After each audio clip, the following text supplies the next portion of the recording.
In this episode, I'm speaking to Vineet Rai, founder of the Aavishkaar Group. Vineet started his career as a forester, that is, he studied forest management, and in the late 90s found himself running an organization called GYAN at IIM Ahmedabad. GYAN stands for Grassroots Innovation Augmentation Network. It had been set up to support local grassroots innovations in Gujarat and was one of the early incubators in India. I first met Vineet at IIM Ahmedabad and was so impressed by the success of GYAN that we both decided maybe it was time to set up a similar organization in South India called Vilgrow. In setting up Vilgrow, we ended up becoming good friends.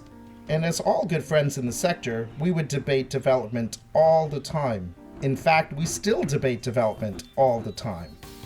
I wanted to have Vineet on No Cost Extension because he has grown one of the largest and most successful impact investment firms in the world. And in this interview, we both sat down to talk about our journeys. From a shared sense of idealism, we've gone our separate ways. I've worked in philanthropy for the last 2 decades, while Vineet has become an expert impact investor. But the idealism that stoked us still drives us today.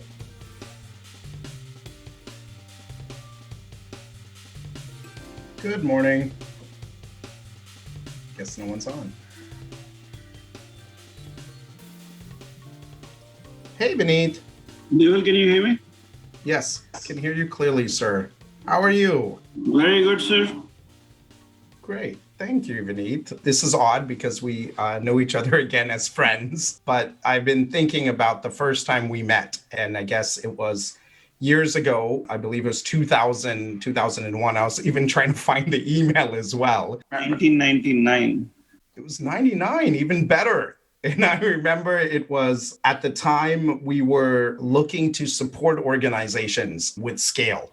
The goal was to provide funding and hands-on support to enable groups to sort of create greater impact. And the reason we looked at scale is because really at that time, and to a certain extent now, the issues are just so vast in India and globally for that matter, that we thought that that could be a critical aspect of what we're able to contribute to the sector, and sort of providing the funding and hands-on support we felt was also an enabler or an accelerator to allow groups to create greater impact sort of faster. And so with that, I had researched, I guess, different universities and what they were doing, since universities are typically the bastions of innovation.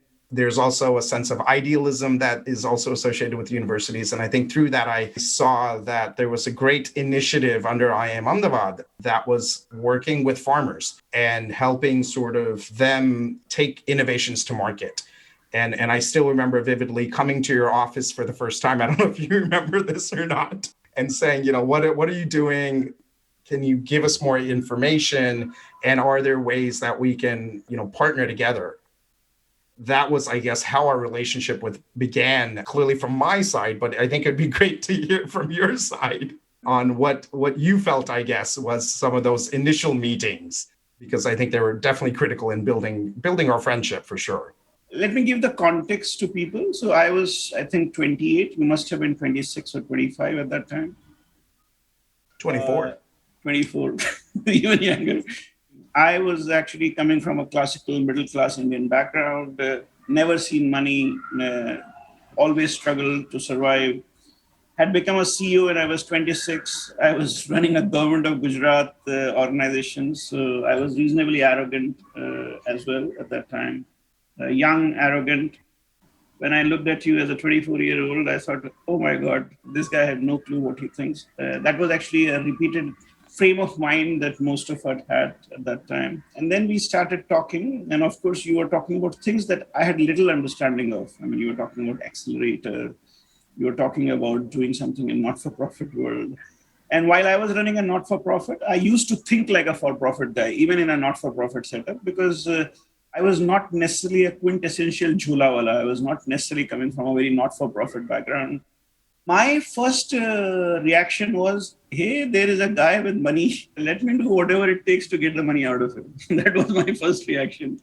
I said, he's 24. He has no clue what he's talking about. He's like Santa Claus. So why not take anything out? And I think if I remember correctly, you were quite amused because I was very willing to accept all the not so very intelligent ideas that you had and willing to work on them, partly because my entire focus was on the money, not on the ideas. So this is how I used to think at that moment and at that point of time. And the good thing was that my ego and arrogance did not come in the way of my aspiration to get that money out of you. I mean, I remember again meeting you and making it very clear. It's not that I myself was the one who had earned this wealth, who was providing this wealth. I had met some great investors who realized there was a need to sort of provide support, both funding as well as managerial support, to help organizations scale and grow. To your point, while I came from a very brief banking background, certain things, I guess, even though my background was very brief, there were certain things in that background that I felt was not necessarily adding value to the world. And again, I was very, very young and clearly therefore idealistic. But I think it was interesting that there were, I guess, inherent flaws that I felt existed in capitalism overall that sort of led me to honestly say, okay, well, let me, join the development sector. I think for me, it was, there has to be something different. Perhaps on the flip side, and I still remember, I think it was in Erode, both of us getting off the train and meeting a farmer, a well-to-do farmer, but still a farmer. And I remember I was the one wearing sort of the jola and the lungi, and you came sort of with the sports coat and whatnot. And it was just sort of this cross, I would say. My degree was in finance and accounting, but my passion, I guess, was there may be things that I learned there that could be applicable to the development sector. And I guess in a similar manner, you were sort of crossing over and saying there are things in forestry that may actually be relevant in the for-profit space. Over the next 2-3 months, as we met multiple times, you stayed in my home, my desire to take money out of you actually transformed into a very close friendship. I mean, both of us would not just travel together, but we would stay at each other's homes because we didn't have money for hotels and all this other stuff. And so I would sleep on your couch. This may have then disenfranchised you, but you may have then realized this damn American doesn't have much money because he sleeps on my couch. The other judgment I made on you at that point of time. So many judgments, Vineet. Of course, you have to realize that you were being judged at every moment, every time, was that I said this guy won't last more than 6 months. 6 months became a year, became 2 years. We started traveling together. I distinctly remember we used to stay in the same room in the hotels, which is quite funny for a lot of people now who will hear us. That we used to live in the same hotel room. The 30-hour train journeys that we would also do together. And I remember it would be, Mumbai or even Ahmedabad to Madras. And then we'd have to spend the day and this was Madras. It wasn't even Chennai back then. We'd spend the full day in the train station and then go to Madurai. On January 26, 2001, a terrible earthquake hit Gujarat, devastating the entire state, especially the small town of Bhuj. I happened to be in Madurai at the time, watching the TV, seeing buildings collapse in Ahmedabad. Vineet ended up coming a few hours later on a train, a 40-hour train journey, not realizing what his family had suffered. Vineet went back home to Ahmedabad to make sure his family was okay. And a few days later, we met up in Bhuj because we wanted to do everything we could to support the rescue and relief efforts. I remember when I walked into the hotel room in Madurai at 12:30 or 2 o'clock, I don't remember. Gujarat earthquake had happened and I had no clue. And you told me, Vineet, look at what is happening in Ahmedabad. I don't know how Swati and Yash are. You should take the next flight back. We were so concerned about our travel expense that I actually decided not to fly back, despite not knowing where my wife and child was in that exceptionally difficult period. And it took me 6-7 hours to find out that they were alive or not. But I think it was that connection as well, and me learning so much, about not just your story, but, going out to farms, understanding what the rural innovator needed. And I remember us discussing even back then on how after one is celebrated with a prize or that they have, a great innovation, the farmers would say, but that prize doesn't feed my family after a few months. If this innovation is so great, how do then I provide economic benefits to my family because I've created this? And those are conversations, because we stayed in the same room for a couple of years, we would have, every single evening. Whatever has transpired over the last 20, 22 years in the way you have evolved and I have evolved, a lot of it is partly due to not because we were bright, we were smart, or we were early in our times, but because of some honesty of purpose that both of us carried. And that honesty of purpose is probably the distinguishing factor over a long period of time that has let us stay on this. And even, after the Gujarat earthquake, you, me, and my brother were driving around in your Maruti 800, I believe, in Bhuj, and with the water packets, if you remember, in the back of the car. And then again, this is the idealism. I don't know if we added any value whatsoever, but we were hell-bent to be where there was an issue and to support. It'd be great if you can talk a little bit about that experience, because I think that also shaped, clearly a lot of our friendship. And like you said, maybe even the idealism we have today. As you remember, when the earthquake happened, I was actually away, and my son and my wife were on the 9th floor of a building which was moving like a tree leaf in a typhoon. With great difficulty, sometime in the evening, I could get through to my sister, who told me that she knows that they are actually alive and fine, and that the building, while our building had cracks, but it has not fallen apart, and that they are on the road. And she implored that I should leave Madurai immediately and go. But then traveling was so difficult at that point of time that I reached only 40 hours after the earthquake. And the first thing I did is I told them that, hey, listen, I have to go to Bhuj. So can you guys sit in the train and leave? I had no clue why I was going to Bhuj. But I drove all the way to Bhuj with another student from IIM Ahmedabad. And then you and Nehal joined me in Bhuj, where I picked you both. I think Anjar is where I picked you up. There was not much we could do, actually. I think there were lots of people involved. There were lots of not-for-profits involved. There were lots of leadership there. We were the inconsequential guys moving around in that car, giving people water, whatever we could. But it shaped a lot of our understanding as well. Unlike Deval, who actually felt that there was a gap between what capitalism is teaching and how the world is unequal, I did not come from that background. I came from a very classical middle class background who wanted to find a space under the sun for himself. Inequity, poverty, etc., were not necessarily my drivers. I was driven towards some purpose, but what that purpose was unknown to me. And I was a very hard, and I was always more interested in how do you solve the problem rather than the human emotion of it. And my learning in being with Deval was I started getting introduced to the value of the human emotions. However, the emotional learning that I gained from you allowed me to actually be the David within the Goliath of the capital world and continue to be the Lone Ranger in some sense, my fraternity of what is now known as impact investing. Continue to question and challenge when people eulogize the impact of impact investing, which unfortunately is now a misnomer in that sense, because impact investing seems to be actually trying to copy investing and better it rather than actually trying to bring investing to impact. Impact investing is not about investing. It is actually about making sure that capital has the capability to create a more equal world. And equity can only be provided if capital does something different from what it has been doing for generations. And what that difference is could be taking higher risk, going into difficult geographies, and doing things differently, which would mean that you will continuously be questioned for your returns expectations. And you will have to find arguments and ways to convince people that the returns that you have generated are fair and are worthy for the impact that you have delivered.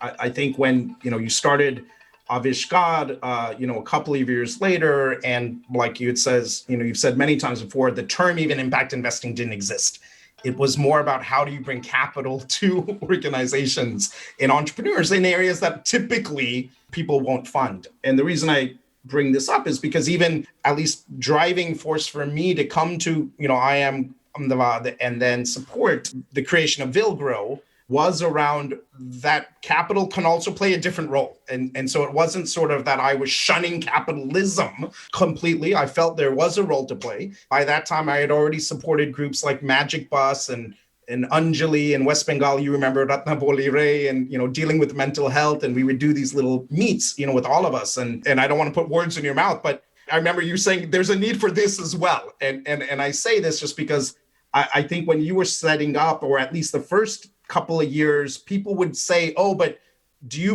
ask me, I guess, this question. Are you anti-impact investing because you're looking at philanthropy? It's so ludicrous to say, are you anti-debt or are you anti-equity? It's like, these are forms of capital, but I'd love to get your response to that. And honestly, given that you've been definitely a leader in this globally in impact investing, do you see that there is a role that philanthropy needs or can and should play, or do you feel like it all can be done by investors? First and foremost, impact investing is a very small interlude in the whole idea of making a difference to the life of the people and challenging the hegemony of capital, also challenging the inequities of the world. There is very little impact investing can do to replace philanthropy. There's just no way impact investing can replace philanthropy. Impact investing is an exciting tool to probably help philanthropy come out of some of the areas where it is playing right now, to go and do what investing cannot ever touch, which is like, for example, how do you deal with malnutrition? How do you deal with female infanticide? I can't create business models for them. But what we can surely do, and which is what we have demonstrated, is you can actually make microfinance become commercial so that philanthropic capital doesn't need to go in creating debt instruments. Philanthropic capital does not need to actually go and try to create expensive instruments of lending. There's no need for philanthropic capital to do it. What philanthropic capital finds very difficult to do is create jobs. Now, there are lots and lots of people who are working with artisans in remote parts of the world using philanthropic capital. Commercial capital can actually far more effectively create a value chain that could create more jobs and more livelihoods and put more money in the hands of the people so that they can actually finance themselves better. But philanthropic capital should be doing what there is no chance for us to do. However, the world of the foundations is right now finding or learning the word, you can do good and do well. Now, that actually is a very good phrase. It's a very Western phrase, but it also actually shows the level of ignorance that exists across the globe. When they think that you can do good and do well, it is similarly as having your cake and eating it too. You can either eat it or you can have it. You can't do both the things. And I think philanthropic world has to very consciously ask itself that in the excitement of actually emulating the practices of the mainstream capital world, are you actually shunning your responsibilities towards the real cause of philanthropy, the real reason why philanthropy exists? Impact investing, on the other hand, is I wrote 2 papers actually where I said the whole idea behind impact investing was to challenge the term investing. It was not to challenge the term philanthropy. Unfortunately, impact investing, because it is much easier for impact investing to challenge philanthropy, most of the impact investors are right now debating how can you make CSR money go into impact investing? Well, that's so unfair. I mean, why would impact investor, which was the whole paradigm was that there is $300 trillion of mainstream capital and we will try to bring it, fight for $3 billion. Why? It's just stupid. To me, philanthropy already is very small. It's very inconsequential. Taking away money from philanthropy is the biggest disservice any impact investor can do. So if any impact investor worth his salt listening to this, if you have any shame or any self-respect, you will fight capitalism, not fight philanthropy.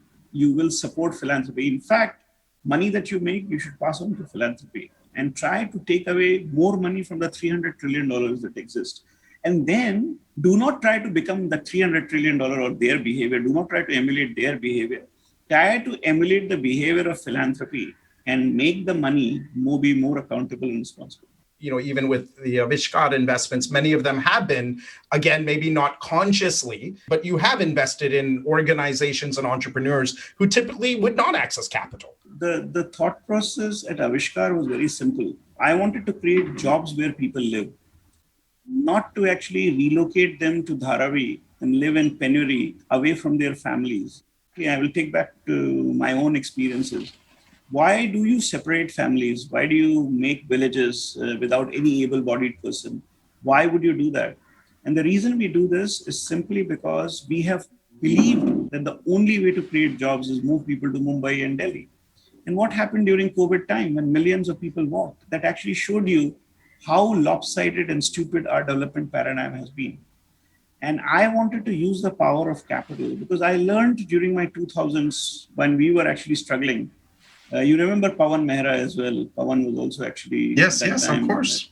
Now in San Francisco, but Pawan was also there. And Pawan was actually far more emotional and far more closer to you in terms of the emotional quotient towards poverty and inequity than I was. But I think it comes because you guys were coming from slightly different backgrounds than mine. I was always fighting up, so I was always more focused towards myself or my own thinking, while you guys were thinking for the society all the time. My learning was that if poor people need to be made rich, and this was always the question, because when I was in the forest, there were so many poor people, and almost every poor person wanted to be rich. But when I come to the cities, and then I came to IIM Ahmedabad, and every person was only discussing their salaries. What I realized was that every Indian wanted to be rich, but collectively, the social society hated rich people. I have never come across that kind of a conundrum where personally, as an individual, I aspired to be rich. But when it comes to a collective society, we have thought every rich is a thief. Then I also realized that there was a big celebration of poor. And this I have heard even now. Poor are large-hearted. Poor are very giving. Poor are actually very good. So there was a celebration of poverty. And then poor all wanted to be rich. And then there was a massive distrust or hate towards rich. Now, how do you deal with this kind of a very strange conflict? So I actually framed my theory around saying all poor want to be rich. And I said, how do you make people rich? And then with your interaction with Pawan and others, I realized to become rich, you have to have some element of business in your life. Now, I came from a job background. I had never seen business. So I started understanding businesses. And I realized the business is all about capital and talent. So you need money, and you need to have somebody who can convert that money into a business that actually generates capital. And that's how the whole Aavishkaar story started. Again, the definition of rich is very important here. To me, a person is rich when you can get 2 square meals a day, when you have a roof over your head, you can send your children to education, and you can make choices to what you eat and how you live. And I think Aavishkaar's aim and ambition has been to somehow find more entrepreneurs who are able to create jobs, livelihoods, or reduce risk and vulnerabilities in the life of people who are coming from this very low income strata. And if you are able to do it at a significant scale, then you would be able to provide that additional layer of equity. Because after a point of time, I have realized equity actually has to be internalized. It's not an external person. You have to internalize that I'm equal. And that comes from self-confidence. And that self-confidence comes when your basic needs are met. So if you look at the investments we have made, first invested in UP, first invested in Bihar, first in Jharkhand, first in Orissa, first in North Sumatra, first in Bangladesh, we have done all kinds of investments. And we have gone to the remotest part of Bangladesh, Sri Lanka, and Indonesia, in addition to very difficult and remote parts of India. But I also believe that when I invest in those entrepreneurs, I would behave like a hardcore venture capitalist. So the objective was not to pamper the entrepreneur, but to actually make the entrepreneur, support the entrepreneur, and help him be successful. And so therefore, Aavishkaar is also not seen as the most entrepreneur-loving investor because we are hard on valuation, we cut down people's salary. What we are looking at is people who are quintessentially interested in the benefit of the society while being an instrument of capital and business. Again, I think it's important to understand, especially like you were saying, in the world today, which has become so divisive on various aspects, that there are many ways and pathways to get here. The pathways that the two of us took, at least, like you were saying, very clear aspects of what limitations as well as strengths, like everyone else does. Your joy comes from the joy of the people. And my joy comes from actually going after a problem and solving. And you are actually mixing the problem solving equation capability of other people, including you did this with me also. When you came and met me, it was not that you were actually trying to invest in me. You were trying to goad me to think about how do you actually scale, create. And in some sense, probably the first time the idea of scale triggered my mind was when we started talking about it. Because before that, I was so intent in solving the problem that I was not really thinking about scale. I was not really thinking about replication. Without that introduction to the human side of it, I would have probably become a venture capital investor rather than an impact investor. And I think, therefore, as a collective, our learnings come from what we absorb from each other. I think, frankly, we are all an outcome of who we intrinsically are as human beings. And if we are able to actually go in, explore and find who we are, each one of us bring a very different skill and capability to the table and a very different way of thinking. And we are not an outcome of who we were. We are an outcome of how we were influenced by who we interacted with. No, and you talk about confusion, and I completely agree. In fact, at Dasra, I say many times, if you think you know the answer, then you should leave, because that means, there is no silver bullet to any of this. And we always need to, I guess, go down a line that there has to be some internal conflict at least. Otherwise, we're not taking the risks we need to. And clearly the issues that, like you said, individuals face in this country and globally on sort of that broad definition of poverty, which is, the 2 meals a day, the house, the healthcare, the family structure. I mean, there are many, many things. And I remember David Gibbons, who, did the first replication of Grameen in India. I was fortunate, I guess, to volunteer with them in 99, 2000. And the only reason I bring it up is I remember he at that time was coming up with this housing index, which brought in, various metrics, because again, there was this view that if you can repay loans, that means that you have actually attained some sort of economic growth. And Vijay Mahajan, again, is a mentor of yours and somebody we reached out to actually join the Vilgro board, if you remember way back then. He was one of the first leaders in the microfinance industry to, with basics, I guess, to take the call and say, actually, no, this is a false metric and narrative that we're all placing. And I guess to your earlier point, in essence, there was a little bit maybe even of subsidies to those philanthropists where they were then getting returns off the back of, in this case, women, who were not getting those returns. And I know you talked also about capitalism. And again, this is something that I guess confusion that I've also dealt with is, to a certain extent, and not always, but to a certain extent, capitalism or wealth is created when one has sort of singular, at times even monopolistic views. Some of those individuals end up starting very large foundations using similar views, when it comes to philanthropy, or even in that sense, impact investing. There are many sort of established private equity firms who also set up and run a fund which is focusing on impact investing. And it'd be good to get your take on, what does that mean? Or is it old wine in a new bottle? Because I think that's important to recognize, at least speak about. Impact investing is a lot of new converts, people who actually do not have the history, but they read the definition. So when you read the definition of impact investing, it says, you should have an intent to make impact, and you should make a disclosure that you are making impact using this capital. Your intent to make impact, there is no machine that can actually test that. So the Western world came up with a very interesting thought process to it, that, you will measure your impact. Now, how do you measure impact? I completely agree to the Western concept that you should measure your impact. But can you show me one company, and you can pick up any, Reliance, Tata, JP Morgan, which does not make impact under any impact metric? Therefore, it is very easy to become an impact investor today. I personally stood for saying impact investing is the right form of investing. This is what I stand for. Impact investing is the right form of investing. There is a new term called impact investing should be mainstream. What does it mean? In my view, it means that impact investing is a flawed child. It needs to be straightened to be actually made like mainstream.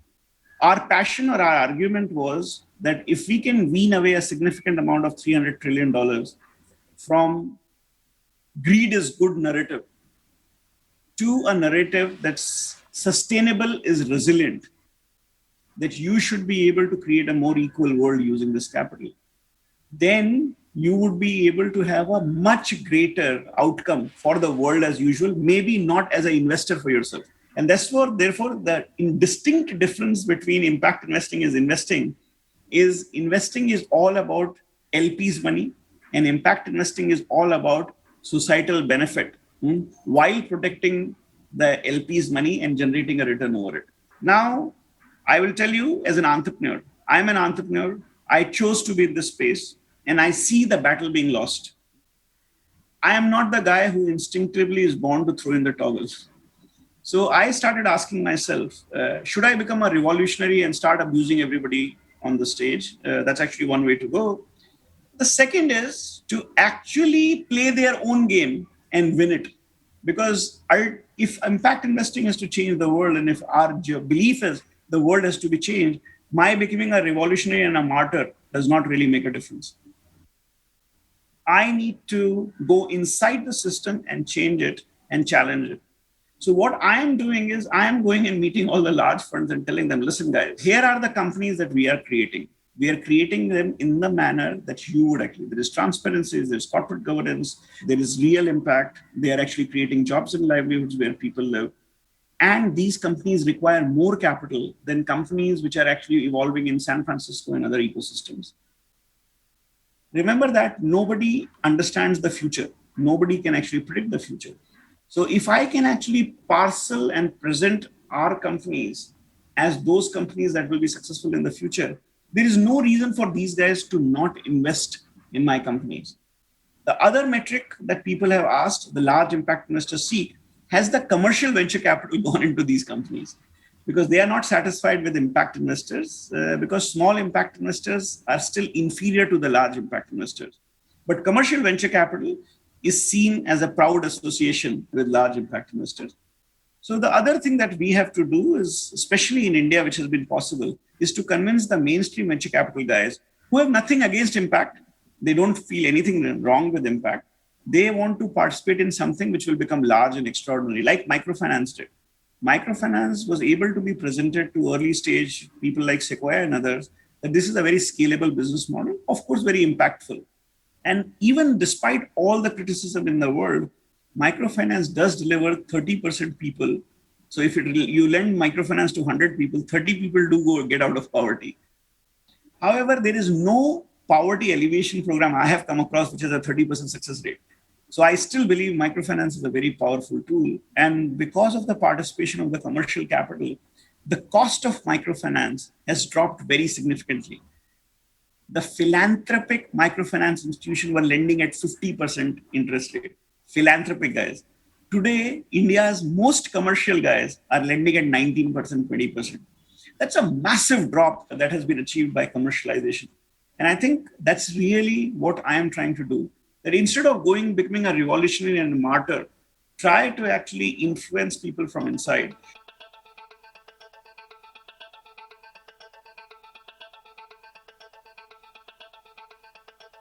Can you speak a little bit about the progressive impact crowd? And maybe we've already alluded to that, but I think that's helpful. And I think I just also want to reiterate, this is a conversation amongst friends. This is not a conversation that represents Aavishkaar per se, that represents Dasra even, but it's a conversation among friends that, it's okay to be confused. And we are still very confused.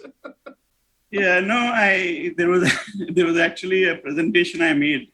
After that, somebody comes from the commercial world, stood up and said, I came here thinking you are an impact investor.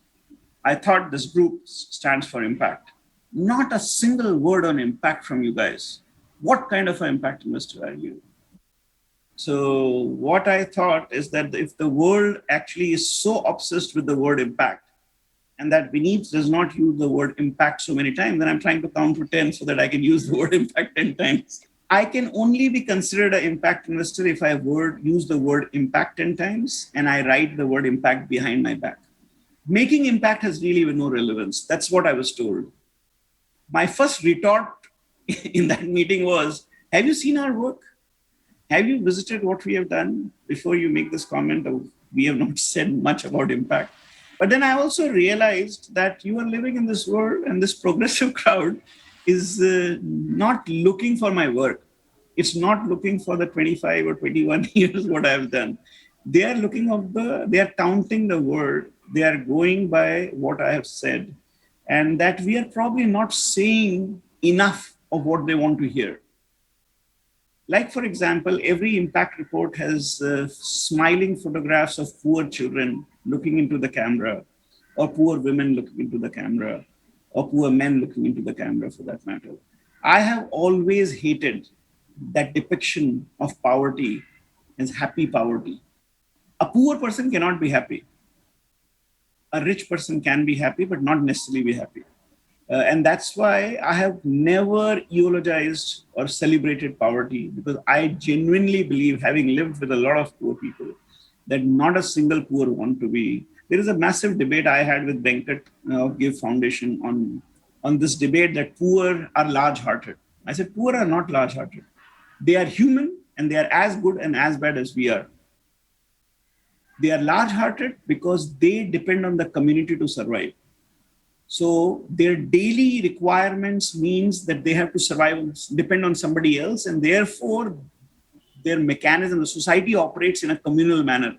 Very different from rich who try to actually have bigger and bigger houses where only 2 or 3 people live.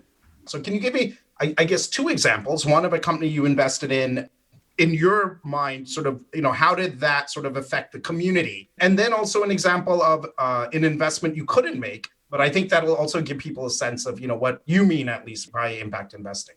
Let me give you an example of a company called Rangasutra. The founder of Rangasutra is a very inspirational woman, Shumita Ghosh. Her husband was equally inspirational. He and his wife have set up this institution called Urmul in Rajasthan, which works with very poor artisans and try to protect the artisanal activity. Shumita was struggling to raise capital and met me in 2006, I think. She wanted me to give her some money, and she had a producer company which she had set up.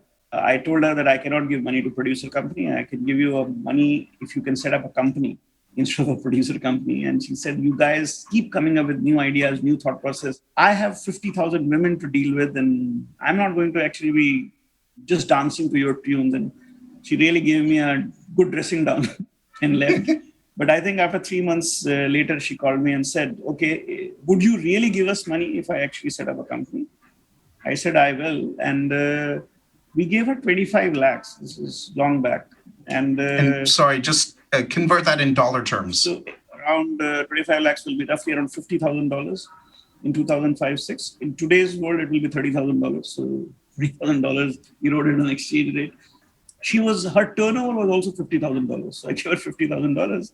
We took some 25% stake in that company.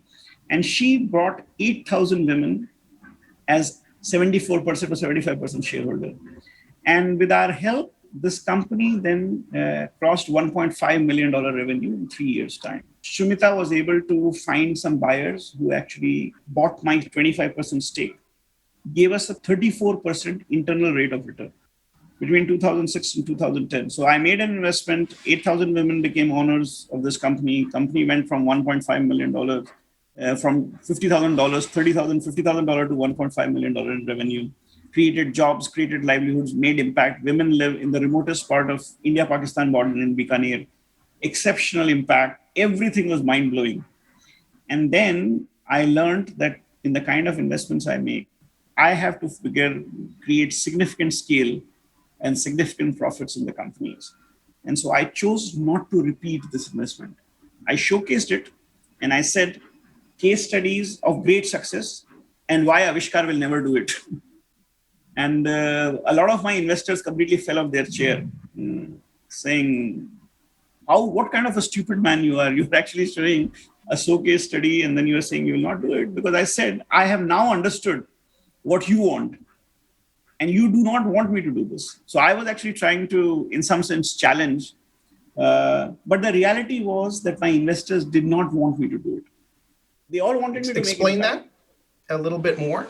So what happens, Deval, in an impact investing theory, it's a limited life fund where you give money. So as you become larger, if I would have given, instead of $50,000, $500,000 to Shubhita, she would have never been able to return the money to me, ever. I would have never got it. So my DPI would have been zero. It is simply because there would have been nobody willing to buy who was interested in impact. Remember, people who want to do core impact have small amounts of money. So that exit that I got was because there were individuals who were willing to buy. No big fund would have come and bought this company because this company was not worthy of a listing. Creating an exit would require you to be having a strategic acquisition. So somebody should buy you. You should be able to list it. And these two things were ruled out in this case specifically. Until unless I was willing to wait 30 years. It's not that Shubhita and others could not have scaled there. But the time horizon is not fixated into a venture capital model of 10 years fund. So therefore, it doesn't fit in. So while the impact was massive, the returns were good. But as my fund became 50 million and 75 million, this was not a great story to invest in. And I'm just telling you why it is very complicated and why very disillusioning also to be in my position. And because I have lower emotional quotient, I could survive that emotional hurt. Why were you emotionally hurt? Yes, Deval, what happens is we are all here because we want to see the change. The smile on the face of that woman is precious. It's incomparable. Now, I had to make a choice between being a successful impact investor versus seeing the impact on the faces of the poor. The choice one was to be close to the poor and feel and live their passion. But I have chosen the path of leverage, where I will use my skill to attract more and more capital so that more livelihoods can be created. The moment I get close to the idea of impact, my leverage goes down and down and down. So the ability to mobilize billions of dollars, which is something that I have over a period of time learned I can do, I would have lost. And most of my time, 90% of my time goes in convincing the rich man whom I don't want to interact with, convincing them to give me money, or the watchdogs of the rich man, people who actually are the institutional capital manager, who are essentially looking for tick marks, TVPI, MOIC, DPI, IRR. So they are actually looking at that. That's not a conversation that's even healthy. Forget about happiness. It's not even healthy. Now, I have chosen to actually spend most of my life doing that conversation and walked away from the life of looking real change on the ground with my own eyes and making that difference. And that's the emotional hurt. But that consequence, I bore and I accepted that in my mind in 2008 and 9. And since then, my focus has been how much money have I mobilized, how many entrepreneurs I have supported. And then when I write about our impact, and I don't think so there is any other impact investor who does it, we claim our impact only as the people we supported, that is the entrepreneur we supported. I do not take any claim for the impact that the entrepreneurs make. So when we write our impact report, we actually say, this is attributed to our entrepreneur. So when the carbon sequestration is done, this is because of our entrepreneur. Jobs and livelihoods created because of our entrepreneur. I have to give you another example. So Please, no, that's exactly what I was going to ask.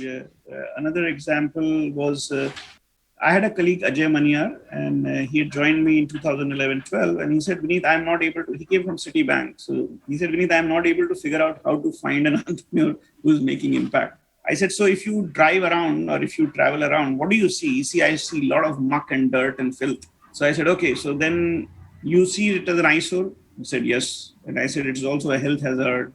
Devnar, you have such a big thing, Ghazipur in Delhi. So I said, so Ajay, would you be willing to travel with me and let's actually meet every entrepreneur who's trying to convert waste into wealth? But we will have some boundary condition. And one of the boundary condition is that the entrepreneur cannot sell the waste or cleaning activity to the government.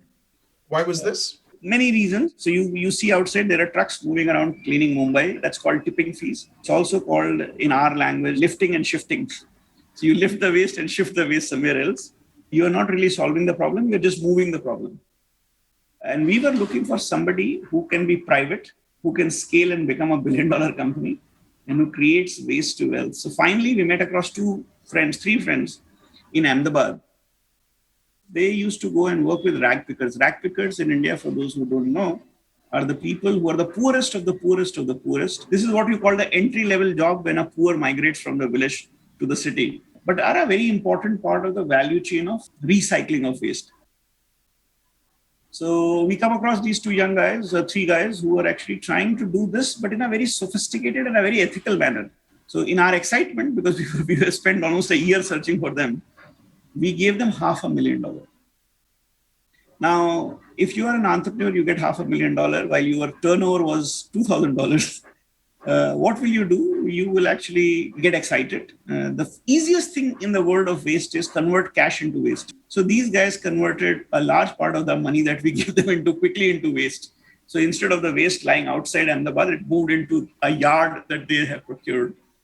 They then figured out that converting waste into wealth is a much more difficult task than converting wealth into waste. So I called the entrepreneurs and I said, can you actually figure out a way to go to 100 tons? So their first reaction was not possible. We are struggling to go to 2 tons a day. But then they came back and they said, we have to rethink the whole thing. We need optical sorters, which is $1 million, etc. So after burning $500,000, can you give us $2 more million? So that my investors went completely ballistic that you just gave $500,000. It's a stupid business. In any case, doesn't sound like a smart business. Long story short, as an impact investor, we said our job is to take risks. We are mandated to take risks. So we took the risk. I will cut to the chase today. This company today is actually, and this is 2021, we are roughly by March be above 1,000 tons a day. We are India's largest waste segregating mechanized company. We have created livelihoods, taken away the risk of the life of these people. We are creating wealth from the waste. And we have been able to do this all in 6 to 7 years. And what an amazing story. Our internal rate of return on this investment is in 50s of percentages. I actually believe this might be a first waste unicorn from India. And to us, this is a quintessential story of impact at scale we have been trying to achieve. Both stories are very inspirational. If you visit any of these two places, they're completely mind-boggling. But the idea of impact investing is to go and take this risk and create this amazing company. One of my colleagues is on this session today. Shipra has been with Dasra for some time now, and she actually has a question for you, Vineet. Thank you, Vineet. It was really nice to hear your conversation. So my question is that as students of business or management, graduates from Premier B schools in India and abroad, what would drive India's youth to seek a career in impact investment versus, the traditional corporate finance sector? So I normally discourage people to get into impact investing or investing, partly because youth should go and experience on the ground what is happening. So I would rather encourage you to join a not-for-profit or join a startup to first understand what is happening. So the word impact investing has really no meaning unless you are able to understand and relate to the impact. Deval was able to because of all the stories that we talked about. I was able to because I spent a significant amount of time in the forest and the people. Unless you understand what is impact and you identify who you are within that, you will not understand the choices you are making. The other thing that I would encourage you to look at is try to understand the meaning of greed. Now, business schools do not actually teach you how to manage greed. They teach you management, they teach you greed, but they do not teach you how to manage your greed. If you are coming from any management school, you would actually know that most of the people are worried about what their salary is. Very few people actually will not think about their salaries. And the higher the salary, the more proud your family is and you are, right? What does it mean? What does that greed? That's actually what is called greed. The more you get, the more you want. And you will be continuously in the chase of having more for you. And then at some point of time, when you have actually done all that, you would want to give back. That's the amazing part of it. So you spend all your productive life chasing greed. And then suddenly you start preaching against greed when you have become old enough to not be really able to contribute. So between Deval and me, the two things that you will find in common is that we did not actually go that route.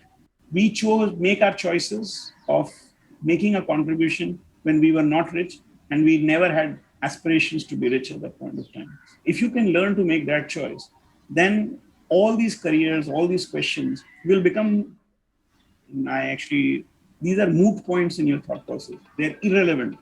Impact investing is irrelevant. It's just a slogan. I think we're done. We're done. I think we are. Good job, Vineet. Good job. Thanks for listening. Vineet Rai runs the Aavishkaar Group. We've added links and show notes to this episode and a lot more information on the great work that Aavishkaar has done on our website, dasra.org/NCE. Don't forget to subscribe to No Cost Extension wherever you get your podcast and tell a friend about the show. Until next time, stay safe.